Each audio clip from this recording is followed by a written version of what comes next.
And આપણે IMF જે છે એને આજે એકદમ ડિટેલમાં જોઈશું. ઓકે, તો international monetary fund is the full form of IMF. 1944માં બ્રેટન વુડ્સ અગ્રીમેન્ટ થયું હતું. As a product of Bretton Woods agreement IMF was formed. બરાબર. નાવ ગ્લોબલ ફાઇનાન્શિયલ ઇન્સ્ટિટ્યુશન છે. અલગ અલગ ઇન્સ્ટ્રુમેન્ટ્સ એટલે અલગ અલગ રીતે એ પૈસા આપે છે. Now main aim of IMF is કે કોઈ પણ કન્ટ્રી જે છે એની ફાઇનાન્શિયલ સ્ટેબિલિટી ટકી રહે, ઇમ્બેલેન્સ ક્રિએટ ના થાય, એ એનું મેઇન એમ છે. વર્લ્ડ બેંક જે છે એનું મેઇન એમ શું છે? પોવર્ટી રિડ્યુસ થાય, હંગર રિડ્યુસ થાય. તો બંને સંસ્થાઓ એવી છે જે બ્રેટન વુડ્સ અગ્રીમેન્ટથી બની છે, જે બધાને પૈસા આપે છે, બટ બંનેનું એક વિઝન જે છે એ અલગ છે. ઓકે, સો એક સ્ટેન્ડ બાય અરેન્જમેન્ટ છે, સ્ટેન્ડ બાય ક્રેડિટ ફેસિલિટી છે, એક્સટેન્ડેડ ફંડ ફેસિલિટી છે, રેપિડ ક્રેડિટ ફેસિલિટી છે, રેપિડ ફાઇનાન્સિંગ ઇન્સ્ટ્રુમેન્ટ છે, ફ્લેક્સિબલ ક્રેડિટ લાઇન છે, પ્રિકોશનરી અને લિક્વિડિટી લાઇન છે, એક્સટેન્ડ ક્રેડિટ ફેસિલિટી છે. આ બધી અલગ અલગ ઇન્સ્ટ્રુમેન્ટ છે જેનાથી એ કન્ટ્રીઝને લોન્સ આપે છે. હવે IMF જે છે એ કઈ રીતે ફંક્શન કરે છે એ આપણે જોઈએ. તો ભાઈ સૌથી ઇમ્પોર્ટન્ટ છે એનું એક્ઝિક્યુટિવ બોર્ડ, જે બધા ડિસિઝન્સ લેતું હોય છે. G7, G20, G24 આ જે 3 ગ્રુપ ઓફ કન્ટ્રીઝ છે, દે આર એડવાઇઝિંગ ઇનફોર્મલી શું કરવું, they are not the decision makers. આ સમજવું આપણા માટે ઇમ્પોર્ટન્ટ છે. મેનેજિંગ ડાયરેક્ટર્સ જે છે એ એક્ઝિક્યુટિવ બોર્ડના ચેરમેન રહેશે. સ્ટાફ જે છે એ આ લોકોનું કામ કરશે અને કન્ટ્રી જે છે એની સાથે એ લોકો કામ કર્યા કરશે. ઇલેક્ટ થશે એક્ઝિક્યુટિવ બોર્ડમાં એન્ડ જે ચેરમેનશિપ જે છે એ રોટેટ થયા કરશે. નાવ IMF જે છે એ કેટલા પૈસા કઈ કન્ટ્રીને આપશે કે કેટલા પૈસા એ લોકો ઉપાડ લઈ શકે IMF પાસેથી, એ ડિસાઇડ કરે છે કોટા. બરાબર, is a quota system. Now how is this quota decided? There are 1, 2, 3, 4 factors જે ડિસાઇડ કરશે IMF તમને કેટલી લોન આપશે, કેટલા પૈસા આપશે. પહેલું છે તમારું GDP. રાઈટ, સે ફોર એક્ઝામ્પલ અત્યારે કોઈ કન્ટ્રી છે એનું ખાલી $50,000 GDP છે, આટલું ઓછું ના હોય પણ એક્ઝામ્પલ આપું છું. એ જઈને એમ કે મને 10 મિલિયનની લોન આપો તો ના મળે, બિકોઝ તમારું પોતાનું GDP કેટલું છે એ ઇમ્પોર્ટન્ટ છે. અને સેકન્ડ, ઓપનનેસ ટુ ટ્રેડ. આનું 40% વેટેજ છે, ઓપનનેસ ટુ ટ્રેડ 30% વેટેજ છે. તો અત્યારે king Jong Un, north કોરિયાના dictator જાય IMF પાસે, તો અહીંયા એ લોકોને 0 સ્કોર મળે, કારણ કે they are not trading with the world. Okay, then economic viability, કે ભાઈ તમારું જે કરંટ અકાઉન્ટ છે, કેટલા પૈસા આવે છે, કેટલા જાય છે, ઇટ વિલ શો યોર વાયેબિલિટી. એનું 15% વેટેજ છે. અને ઇન્ટરનેશનલ રિઝર્વ્સ, કે તમારી પાસે કેટલા ડોલર છે, કેટલું ગોલ્ડ છે, ઓલ ધીસ થિંગ્સ એ 5% પર વેઇડ છે.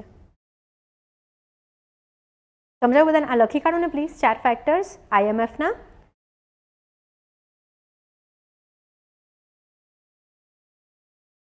તો જ્યારે 1991માં ઇન્ડિયા ગયું હતું IMF પાસે કે ભાઈ અમને લોન આપો, તો IMF શું કીધું? તમારે ઓપનનેસ ટુ ટ્રેડ નથી, તમે બહુ જ બધા ઇમ્પોર્ટની ઉપર રિસ્ટ્રિક્શન્સ રાખ્યા છે. If you open that, then we will be able to help you.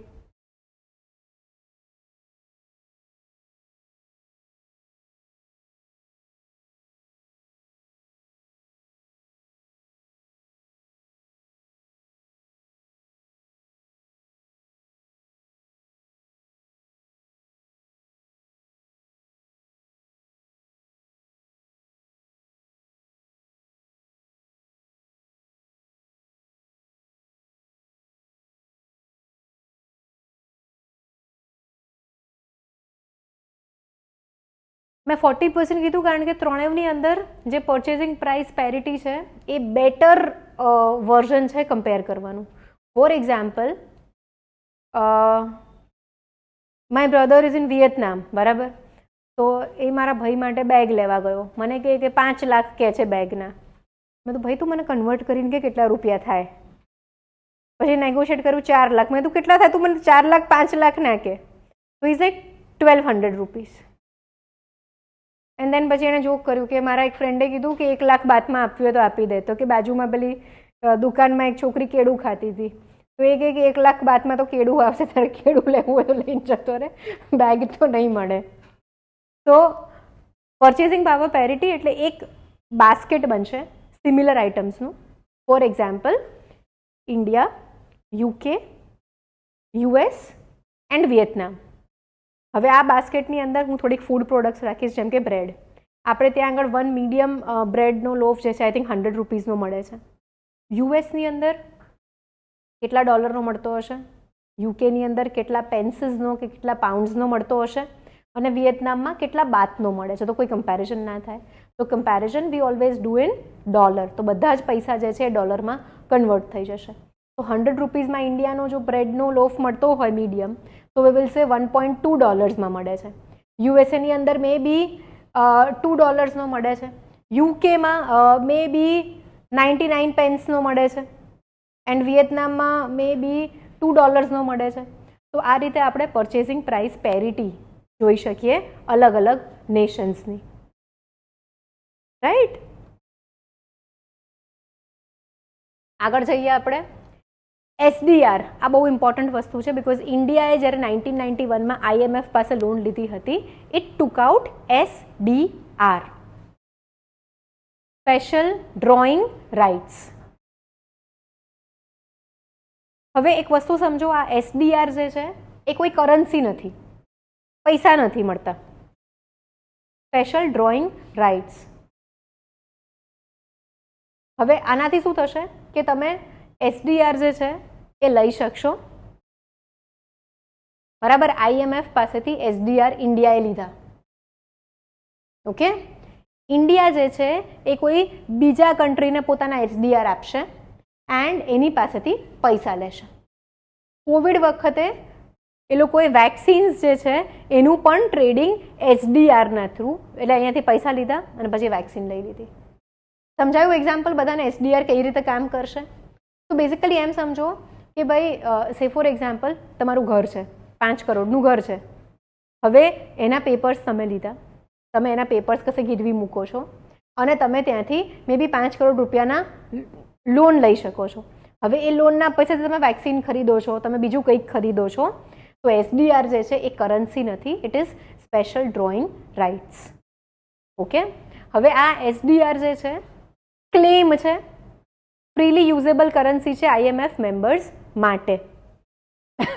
5 global કરન્સીઝ જે છે, 5 જ છે ને? હા, US dollar, euro, Chinese yuan, Japanese yen અને બ્રિટિશ પાઉન્ડ જે છે, આ 5નું એક બાસ્કેટ બનાવ્યું છે and this comprises the SDR. Okay, exchange કરશે તો બેઝિકલી કોટા જે છે એ રિઝર્વ કરવામાં આવશે. નાવ આ કોટા જે છે, બસ આ મેં તમારા માટે ડાયાગ્રામ બનાવ્યો હતો. And now you can see the weightage. Weightage પણ લખી નાખો પ્લીઝ. 42% ડોલરનો વેઇટેજ છે.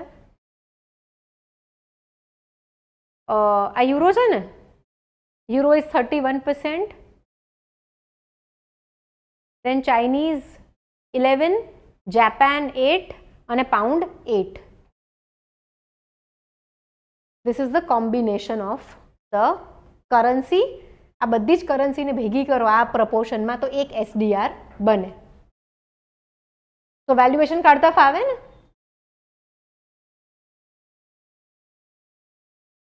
બાસ્કેટ ઓફ 5 કરન્સીઝની ઉપર એસડીઆરની વેલ્યુ બેઝડ છે.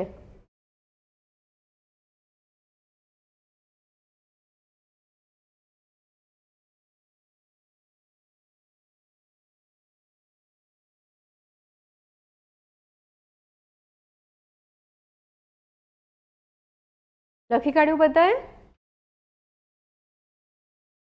હવે SDR, now these images are taken from IMF ની website.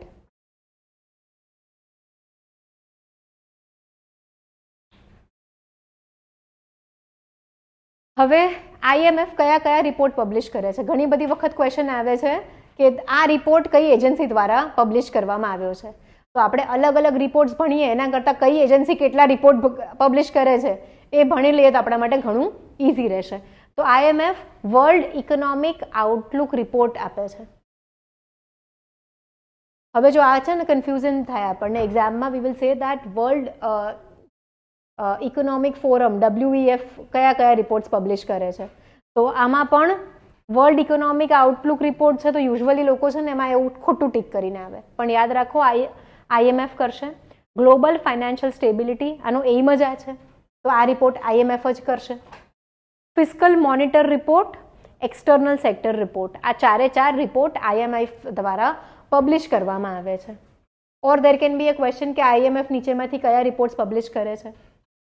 Or there can be A question કે ભાઈ SDR જે છે એ કઈ કરન્સીઝને કમ્પ્રાઇઝ કરવામાં આવે છે, એનું કદાચ પ્રપોર્શન આપણને પૂછ્યું તો આપણને એસેન્ડિંગ ડિસેન્ડિંગ ઓર્ડર પણ ખબર હોવો જોઈએ. એક્ઝામ માટે ફુલ્લી પ્રિપેર થઈને જવું is very advisable. Not just having rough idea about everything, specific idea પણ જોઈશે. રફ નોલેજથી, બેકગ્રાઉન્ડ નોલેજથી ઘણા ક્વેશ્ચન સોલ્વ થશે, પણ મે બી પાસ થવા જેટલા નહીં થાય. And our aim is to write mains for now. Short term goal, long ટર્મમાં ઓફિસર બનવું છે, પણ શોર્ટ ટર્મમાં આ તો કાઢવું જ પડશે. દેન ઇન્ડિયા અને IMF. તો ઘણી બધી વખત સ્ટેટમેન્ટ બેઝડ ક્વેશ્ચન્સમાં which of the following statements are correct. India is the founding member of IMF. હવે આપણે વિચાર કરીએ 1944માં ઇન્ડિયા તો હતું નહીં તો ક્યાંથી ફાઉન્ડિંગ મેમ્બર બને, but no, India is considered as the founding member of IMF. 1993 થી ઇન્ડિયાએ કોઈ પણ પૈસા લીધા નથી IMF પાસેથી. આ પણ યાદ કરો, 1991 અને 2માં લઈ લીધા, 3 પછી કોઈ જ પૈસા નથી લીધા. 2005 આસપાસ આપણે નેટ ક્રેડિટર બની ગયા છીએ કે આપણે એને પૈસા આપીએ છીએ, સો દેટ જ્યારે પણ ડિસિઝન મેકિંગ હોય ત્યારે આપણી પાસે હાયર ડિસિઝન મેકિંગ પાવર છે IMFની અંદર. આપણી પાસે ફેબ્રુઆરી 2014ના ડેટા પ્રમાણે 13,000 મિલિયનના SDR છે, જે $18.2 બિલિયન જેટલા વેલ્યુએશન છે, which is total 2.75% of the corpus held by IMF. Huge ને, વિચાર કરો, થર્ડ વર્લ્ડ કન્ટ્રીમાંથી આપણે આટલા બધા આગળ આવી ગયા. There was a time when we begging IMF કે ભાઈ પૈસા આપી દે. એમાંથી હવે આપણે નેટ ક્રેડિટર છે IMFના. વોટિંગ શેર 2.63% છે. આપણે top 10 nations in terms of voting રાઇટ્સમાં આવીએ છીએ IMFની અંદર.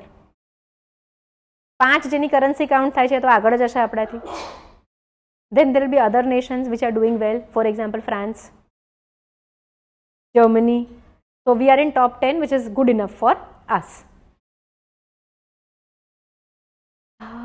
હવે BRICS. So I think atli knowledge about IMF should be good enough for us to solve any question that comes our way in prelims. કોઈને પણ કંઈ પણ ખબર ના પડે તો પ્લીઝ